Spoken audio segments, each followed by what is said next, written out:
Yeah, so for that, does this bill make it easier to buy a home? The answer is I would say it depends.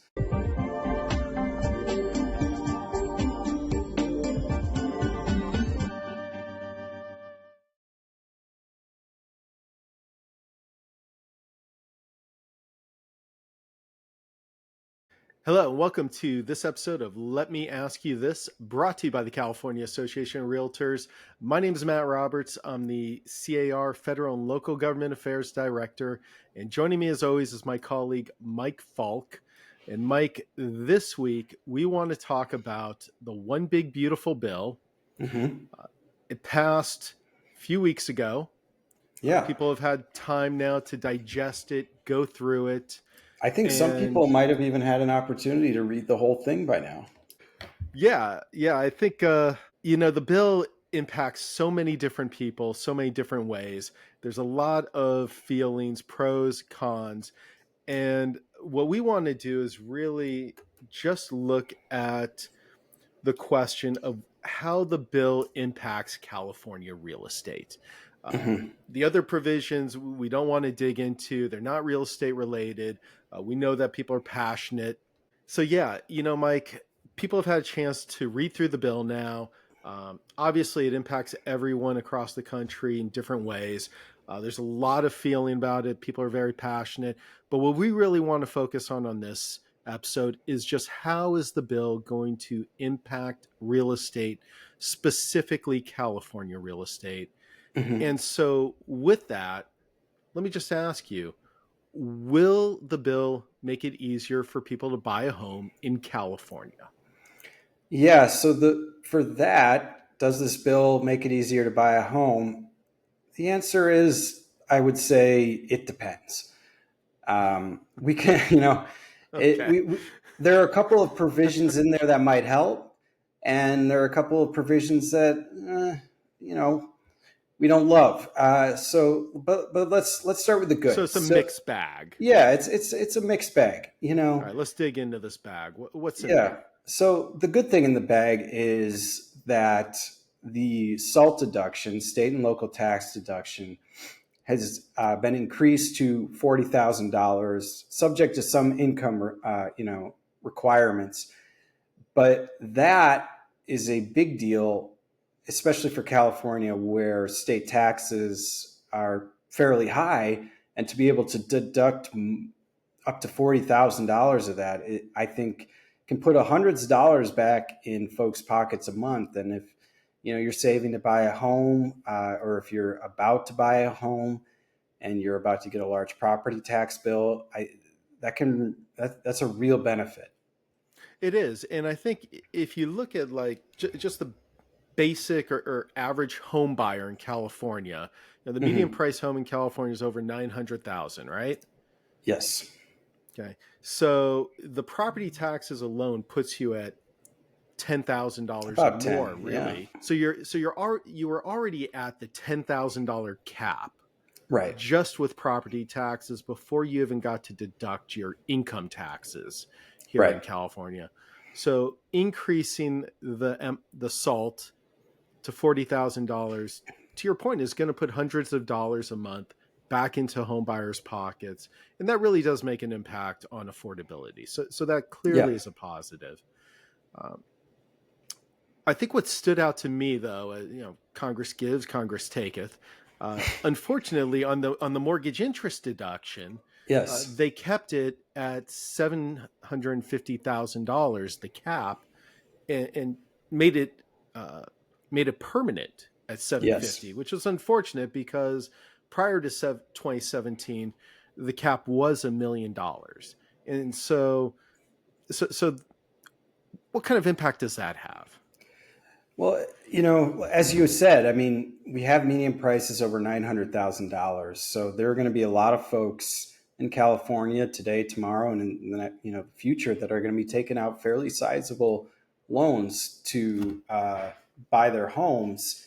And in particular, those first couple of years, you are paying off almost exclusively interest on your new mortgage, and capping it at $750,000 is almost certainly going to hurt folks that could have saved more money had the cap been higher as they get into their new homes.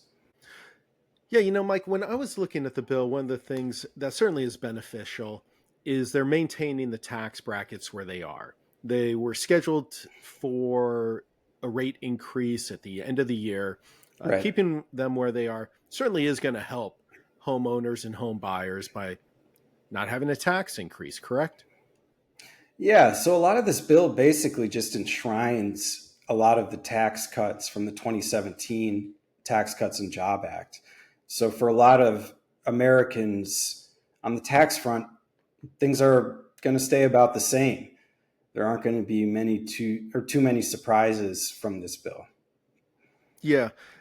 Now, that's the home buyer side. Of course, if you look at the commercial side, there was actually a lot in the bill that's going to impact real estate.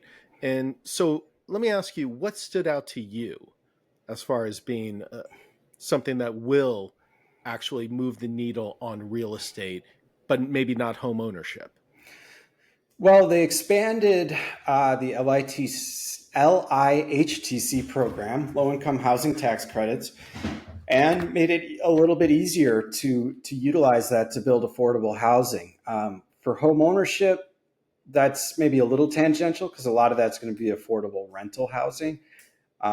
They also expanded opportunity zones, which I know that you love. Sure. Yeah. So those are two provisions that are going to help housing generally. But if we keep it within that lens that we have of just, is this going to help me buy a home? I don't think that those provisions are necessarily going to be as dramatic or just they're not relevant. Yeah, unfortunately, those programs don't really allow for home ownership. Those are more Right. affordable rental programs. Certainly will help on the supply side of the ledger. Yeah. Overall, Which is we always need. Right. Correct. Yeah. Go ahead. Go ahead. Well, I was just going to say one provision in the bill that did jump out at me was solar credits, which does impact both builders and new construction as well as individual home owners. There was the elimination of tax credits to incentivize the conversion to solar or energy efficiency. And when you look, I was talking with home builders just this week about, what impact the elimination could have here in California. And, they were saying that was one of the top issues that they had on that bill. They were very concerned about losing those tax credits to offset the cost because California does have a solar requirement on new construction, and Right. so somebody's got to bear the cost of that solar. Yeah, I mean, the builders are now getting kind of two different messages from the state of California and the federal government. The state of California wants you to mandates you put the solar in, whereas now the federal government is saying, hey, we're not going to help out with that. So that's, in a state like California where building is already expensive and painstaking and long, it's just another cost. And like you said, for builders, they're probably going to pass that cost on to consumers when it's time, when they wrap up building and it's time to buy, which may have, a negative effect on affordability where we already have a lot of affordability challenges. Yeah. So let me ask you, we talked about kind of the immediate impact that the bill could have on commercial, on home buyers. But let me ask you, there's been a lot of articles and a lot of discussion, especially among economists and academics, as well as politicians, about the long-term impact this could have. Why don't you talk to us about that? Well, so like I said earlier, so we're keeping the tax cuts going, and you got to pay for tax cuts. Actually, you don't at the federal level. That's true. You know what? Everything I was about to say doesn't matter. But but yeah, you're right. Theoretically, at some point. Theoretically, at some point, we're going to have to pay for this, and I don't know if people know we have a very, very large deficit, and this is going to contribute to that. And that matters for homeowners in a couple of different ways, but to break it down in the most simple terms, at some point, this bill is going to come due. And at that point, I worry about interest rates, on treasury bonds going up. And if that happens, if interest rates on treasury bonds start going up, then as our listeners know, that's going to affect mortgage rates. And when mortgage rates go up, as we've seen in the last 2.5 years, it really impacts affordability and it really impacts sales. Yeah, so the concern is that at some point they have to figure out uh, either raise taxes, either cut spending, or a combination of the two. That's Or both. combination, and the otherwise we're likely to see interest rates going up at some point. Yeah, and cutting spending and raising taxes. Maybe you can find a politician who's won running on those things, but those are tough political sells. But at a certain point in the future, they're going to happen. Yeah. So let me ask you this. Now that we kind of talked about the one big beautiful bill, we talked about what's in there that could impact real estate.